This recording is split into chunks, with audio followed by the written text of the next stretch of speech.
Welcome to the Royal Ranger Podcast, where we are talking about all things Royal Rangers and building an effective discipleship ministry for boys in your church. I'm Carl Flight, the National Director for Royal Rangers USA, and my co-host is John Hicks, the National Programs and Curriculum Coordinator. Thank you for joining us for this episode. Let's jump into it. Today we are going to be talking about a topic that has been around for a long time. Let's talk about Royal Ranger alumni. Absolutely, yeah. It's this is one of those topics that kind of becomes more relevant as we get a little older, which we all are. It becomes more relevant to you. Yes. Yeah, I just had a birthday recently, and I won't mention the age, but yes, I am feeling like I'm getting older. We're all getting there, aren't we? I guess it's better than the alternative. So. But that's part of the cool thing with alumni. While that used to be what alumni was about, it really isn't. It necessarily isn't anymore, is it? And that's one of the exciting new changes in the Royal Ranger Alumni program. So awesome. Yeah, absolutely. Yeah, so when Rangers Alumni first started many, many years ago, it was started by Marvin Lemke. He was our first Royal Rangers Alumni president. And it was started really to provide a point of connection for older Ranger leaders, guys who in many cases were no longer physically able to serve in Rangers anymore. They had reached that stage in life where they couldn't be actively involved in Rangers, but they still wanted to be connected to the Ranger community. And so it kind of provided a point of connection for them. And there was an age requirement. You had to be at least 55, I believe it was, to be a part of Rangers Alumni. That's right. And there might have been a certain number of years of experience, I'm not sure. But it really became sort of a club for those older guys, which was a valuable thing. Very much. And it served well for a number of years. But then sometime later, after Marvin had stepped down and then Ronnie Franklin became the president of Royal Rangers Alumni, we kind of realized some things needed to change with it. Yeah. That's exactly right. Royal Ranger Alumni is an affiliate program of the Royal Ranger Ministry. Yep. And so we have 4 different affiliate programs that are part of the Royal Ranger Ministry, which basically just simply means they are a program that we've created that is what's the word I'm looking for? An affiliate. Affiliated with us. Yeah, but it's an auxiliary program of the Royal Ranger Ministry for Royal Rangers. Yeah. And so that's kind of how that ties into there. But it's a lot like an alumni program in a university or a college or anything like that. Yeah, so like with all of our affiliate programs are still part of Royal Rangers. It's Absolutely. not a separate organization. It's That's still right. Royal Rangers, but it's given a special status within Rangers because it fills a specific function. Just like FCF is an affiliate program. Yep. Pathfinders is an affiliate program. NSSP. Yep. So all of those fulfill a specific role within Royal Rangers. So it's still part of Rangers. Very but much, yes. It's like they have their own and purpose. that's a good distinction, John. They are not a standalone program, but they serve and they function under the Royal Ranger umbrella as part and as a benefit to the members of Royal Rangers. Yeah. So with the alumni program, as John said, we recognize that there comes a point in a time where our men would, because of age at one point or that weren't able to, but we made some changes in the alumni program. Yeah. And one of the big changes is we've taken it and we've pushed it down into the district area again. Mm-hmm. And so it becomes an important ministry for the district. You want to talk through a little bit of the changes that we've made and why did we make those changes? Why did we take it from the national to the district? Yeah. Let's talk through that. Yeah, I think the primary reason why we moved it from being a national program to really being a district program is because for most Ranger guys, their natural point of connection is their district more than national. Because that's where they know the guys in their district. They know the guys who do Rangers in that church across town or on the other side of the district. They see those guys at district events every year. So that it just kind of makes sense that that's their natural point of connection. But what kind of precipitated it, what began is when I stepped into the role of district director in Southern Missouri back in 2020, I encountered a situation that I really didn't realize before. But there were a significant number of men and young men in our district who still loved Royal Rangers, wanted to be a part of Rangers, wanted to be involved, wanted to help at district events, wanted to help at training events. But for whatever reason, they were no longer directly connected with an outpost. In many cases, it could be men who had attended a particular church for many, many years, and then that church had decided to close down their Ranger program. And that's still their home church. That's still where they have connections, their family's there. They don't want to leave that church just because they closed Rangers, but they still believe in Rangers. They want to be a part of Rangers, but their church doesn't have Rangers. Or you'd have young men who graduated high school. Now they're in college. They're busy in college. They don't have time to be part of Rangers, but they still want to be part of our what's going on in the district. Right. So I just saw there was a significant number of leaders who had a lot of experience, who were very valuable to us, who we definitely needed them to conduct the events that we needed. But for whatever reason, they were not currently involved in an outpost. Because traditionally, historically, we've always said, well, Ranger leader has to be someone who's currently involved in Royal Rangers and you're currently active in an outpost. And great, I agree, that's a wonderful thing to do. And if you can do that, absolutely you should. But there's a lot of men who, for various reasons, can't do that. And those people are still a great asset to us. Absolutely. And that we see that. I mean, all of us, we go through a season in life where circumstances, maybe it's job, maybe it's family structure, or, some of those, like even the ones that you mentioned, we just don't have the capacity to be able to be part of that because of that. Yep. And yet, we very much still believe in the ministry and want to be part of that ministry. Yeah. And this is a way for us to keep them engaged. Yeah, and like when we were doing district events, like when we do our district powwow, which is our big district camp, we still call it a powwow. When we do that event, I rely on guys who can come and help run that event who are not attached to an outpost. That's right. Because if every leader who comes is coming with their outpost, well, they've got boys that they're responsible for. And that's their primary responsibility. And they've got to stay connected with their outpost, and they've got to take care of their boys, and therefore they're limited in what they can give to the district to help run the event. But, so I rely on these guys who can come independent from an outpost, who can come and just run activities or do event things in the evening services, or do registration, or clean the restrooms and dump the trash cans, and all the things that have to be done at an event like that, where they don't have to continually be running back to their outpost to take care of things. Right. So again, absolutely, our first preference is we would want every leader to be connected with boys, be involved with boys, be involved in their outpost. Absolutely, that's very important. Boys is what it's all about. But if you can't do that and you still want to be involved, we just felt like that it was important to provide a way to keep men connected with the district program. If you want to stay connected and you want to stay involved in what we're doing, but yet you can't be involved in an outpost, we want to provide an avenue for you to do that. And that's really where we came up with the idea of let's do something different with Rangers Alumni. That's correct. And it's a great way for someone to be engaged. I run into guys all the time as I'm traveling, John, and I always ask them, hey, what's your story? How'd you get involved? And you hear guys, they as boys came up through the Royal Ranger program, but then they hit a season in life where they weren't engaged in Rangers. And it varies. I mean, like we said, sometimes it was because of school, sometimes jobs took a turn, or they suddenly started traveling, or their family, when you have a young family, boy, that takes a lot of time. Yep. And so they were out of it. And then later on, they'd come back into Rangers. But in that in-between gap, it was like, man, I can't be there every week, but I still want to be engaged somehow. I still want to be a part of that. Or, as you said, and maybe an outpost that at your local church ceases to exist for some reason, and how do I keep going? And so one of the things we did was in your district, Outpost 00 is your Royal Ranger Alumni Outpost.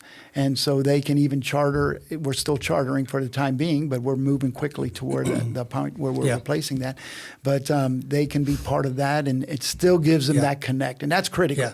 And that's necessary because some of our many of our service award applications still require that you be a member of a chartered outpost. Absolutely. So again, if your church doesn't have Rangers, how would you do that? Well, you can essentially be a member of that chartered outpost on the district level. Yes. So that's the only exception where an outpost can exist that's part of your district, but not directly part of a specific church. That is. All other Royal Ranger outposts have to be part of a church. They're part of a local. We don't allow outposts to start in your local, Legion Club or a sporting goods store or whatever. Yeah. You have to be part of a church. Yeah. So the only exception of that is that one that's associated with your district. That's right.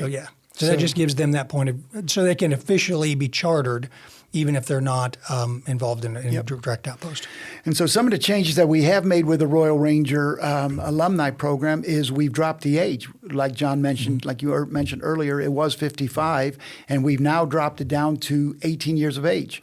So if a boy has gone through the Royal Ranger program and he's 18 or older and he's in that season, now he can become an alumni. Really, kind of like when I went to college.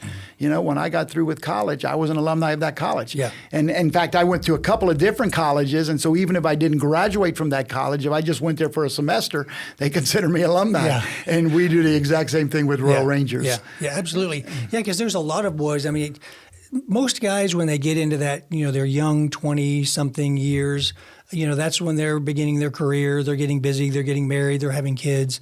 Many times those guys kind of disappear because they're going through that stage in life when they they really can't invest in a ministry like they would like to. But in many cases, those guys still have some time that they can still come back and maybe help at a junior training camp, or come back for one weekend and help at a powwow, or come back and help at a day camp, where they don't have to make a permanent commitment. They're not an ongoing member of your staff, but they can come back and help with events, or they can come back on work days and help at your campgrounds, or there's other ways that they can serve without making a long-term commitment. And that's right. And that's where the new Rangers alumni, as we have it today, provides them that opportunity that they didn't have before. So you may be listening to this podcast and you are not involved on a weekly basis with a Royal Ranger outpost, but you've been involved in Royal Rangers and you still consider yourself, rightfully so, as a Royal Ranger. We always say, once a Ranger, always a Ranger. And so if you're listening and you're in that category, man, we encourage you to look into your district Royal Ranger alumni program and get connected with that, because there are still some very vital and valuable ways that you can serve. Yeah. And so there's some different requirements. We have some general requirements from the national office as to what we look for in a Royal Ranger alumni program. And your district may have some additional ones that they put in there. But some of those requirements, number one is, of course, you need to be 18 years of age or older. You have to be an adult to be part of Royal Rangers. You can't join RRA and if you're a boy, obviously. And then you have to have some former experience with Royal Rangers, either as a boy or as a leader. And if you fulfill those requirements, then those are the stepping stones, if you will, or the first steps to validate whether you could be part of Royal Rangers alumni. Then we ask that you agree to support the work of Royal Rangers on an ongoing basis, and you can do that through a number of ways. You can either do that as part of supporting the financial needs of Royal Rangers. Of course, here's a shameless plug for Every Boy Initiative. And so, we encourage you. It's not that shameless. No, it's not that shameless. But if you can, if you're supporting Royal Ranger alumni, that fulfills that requirement. If you're supporting Every Boy Initiative and helping us to reach boys and through provide the ministry to churches who can't afford it otherwise, or you're providing service at a district level of some way, then that's another requirement that you need to fulfill to be on there. Then, of course, we also, in order to do that, every district requires you to pass a criminal and a background check, because we want to make sure that we're keeping our boys safe. And it's not that they don't trust you, but when we do it, then we also make sure that validates us being able to ask everybody else who comes in and is part of that. So that's an important part of it. We do ask that you're endorsed by your pastor specifically, and that's just because we want to make sure you have a Christ-like example in your lifestyle, and that you are actively serving the Lord. Because if you're there at those camps, or if you're helping out, we all need to be those examples that are critical and necessary. And then there's an application and a membership fee that is at your district office, and so reach out to your district and they can let you know about that. Yeah. The key to this is a district facilitated program. So even though, like you said, we have national recommendations, there is a possibility your district could add something else to that, absolutely. or have another process or something. So like, for example, in our district, we say you can either contribute financially to support Royal Rangers in our district, or you can be actively involved in helping us conduct events or do service at the campgrounds or things like that. We're just saying, if you're going to be part of Rangers alumni Obviously, this is your way of giving back to Rangers in one way or another. It doesn't have to be financial. For some guys, the financial thing could be a limitation, and we don't want it to be a limitation. No, we don't. We just want you to give to Rangers in some way. If it's not financial, then you can give through your time, your effort, through your work. So there's a variety of ways that you can be involved. But the key message is we want every former Royal Ranger leader, every former Royal Ranger boy to feel like he's still wanted, he's still valued. We still want him to be a part of what we do. Absolutely. Because what we do really matters. It does. It matters for this generation. It will matter for future generations. And we just want to take that seriously and do everything we can to keep that going. And we know on an individual basis, service is critical to our ongoing spiritual development. Yes. Because when we're ministering, how many times is it that we're ministering and the people we minister to, while the Holy Spirit does work through us and make a difference in their lives, we see that ministry that we give to others benefits us as individuals. Absolutely. And so this is a way for our men just to be able to continue ministering and being active in that involvement for their own personal development as well as that of boys and the Royal Ranger program. Yep, we need each other. So a great way, an incredible way. There's also a service award. You can continue serving in Royal Rangers and be part of that. And then as you continue serving, one of the service awards that's tied into the Royal Ranger Alumni program is our Lifetime Service Award. And that is available again. That's a way that if you have a man in your district, if you know someone in your district who has just been super involved, maybe isn't currently involved with a local outpost at this point, but boy, you know what? They're at every training event, they're at the camps, you see that they're always there. What a great way if they've been just through a lifetime of service to recognize what they're doing.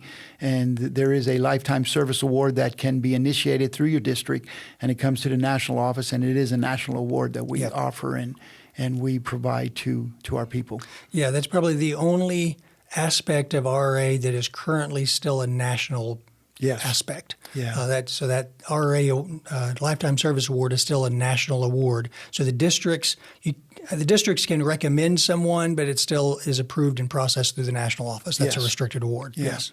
So district leaders, our encouragement to you is if you're in the district leadership, district staff, organizational leader, make sure you're intentional about connecting with men who used to be part of the Royal Ranger program, whether through an outpost or in service, and right now currently aren't.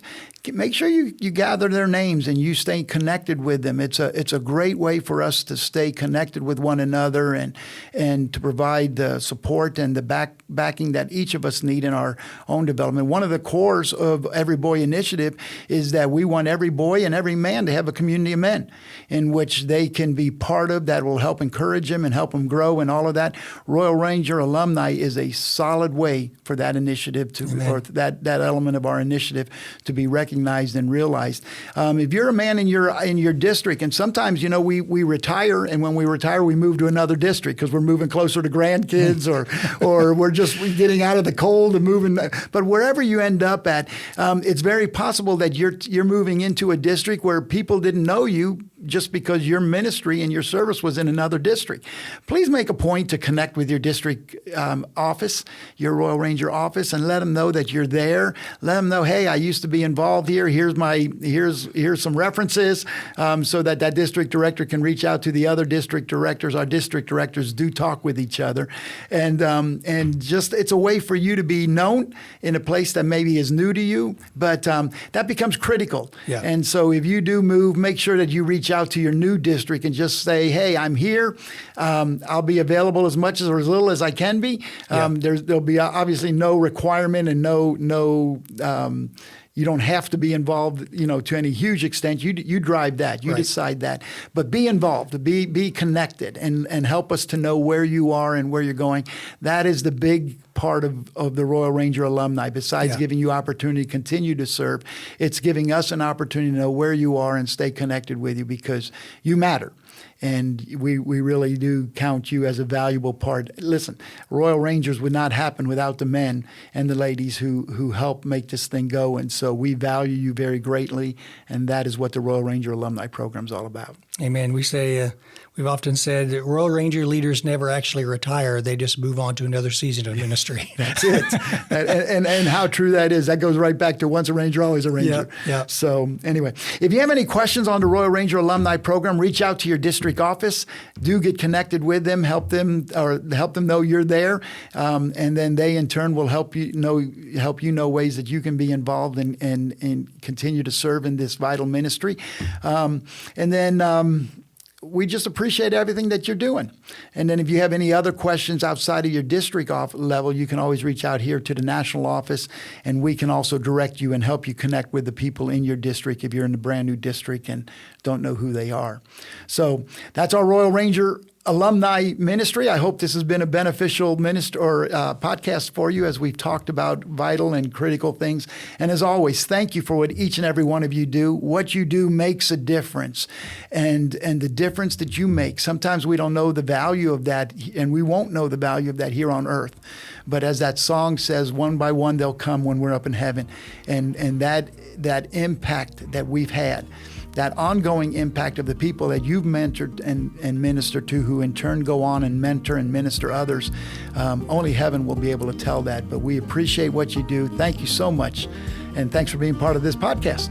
Thank you, John. Thank you. You guys have a good day. God bless. Bye-bye.